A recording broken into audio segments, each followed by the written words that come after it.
That's not healthy, I said, trying to keep my voice calm and reasonable. Dr. Martinez could help you understand. I don't need help, Haley shouted, her voice bouncing off the tile walls. I need things back the way they were. She pulled her hand from her pocket, and my blood froze. She was holding a small kitchen knife, similar to the one she'd used to cut Mom. The fluorescent lights glinted off the blade as she pointed it at me. Haley, don't, I whispered, eyes fixed on the knife. Please, I'm not going to hurt you, she said, her voice suddenly gentle. I just need you to listen, to understand. That's when the bathroom door opened. A middle-aged woman walked in, took one look at the scene, me backed against the wall, Haley holding a knife, and screamed. The knife clattered to the floor as Haley lunged to cover the woman's mouth, and I seized my chance. I shoved past both of them and burst out of the bathroom, screaming for help. Everything happened so fast after that. Thomas and Jordan rushed in, followed by mall security. Haley tried to run but didn't make it far. They tackled her near the food court, cuffing her as she screamed and thrashed. The look she gave me as they led her away was pure hatred, and it broke something inside me. That was my twin, my other half, and she wanted me dead. The next few weeks passed in a blur of police statements, court appearances, and therapy sessions. Haley was eventually diagnosed with several mental health conditions that explained some of her behavior, but not all of it. The doctor said years of being favored and never facing consequences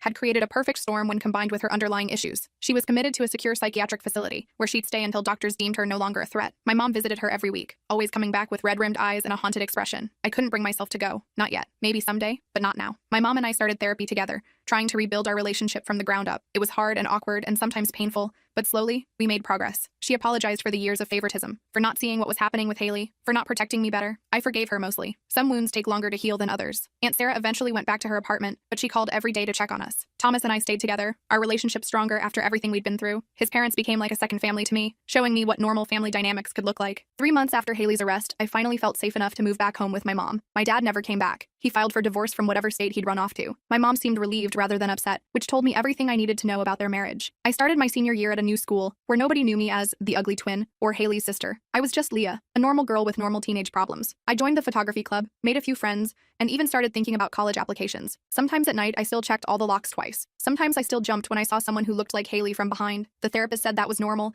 that trauma doesn't disappear overnight, but each day got a little easier than the last. 6 months after everything went down, I received a letter from Haley. I stared at the envelope for a long time before opening it. Inside was a single sheet of paper with just 3 sentences. I'm sorry for what I did. I'm getting help now. Maybe someday you can forgive me. I folded the letter carefully and put it in my desk drawer. I wasn't ready to respond yet. Maybe I never would be. Or maybe someday, years from now, when we'd both had time to heal and grow, we could try to build something new. Not the twisted competitive relationship we'd had before, but something healthier, something real. For now, though, I was focused on my own life, on becoming the person I wanted to be, not defined by being a twin or by what had happened. Just me, just Leah. And for the first time in my life, that felt like enough.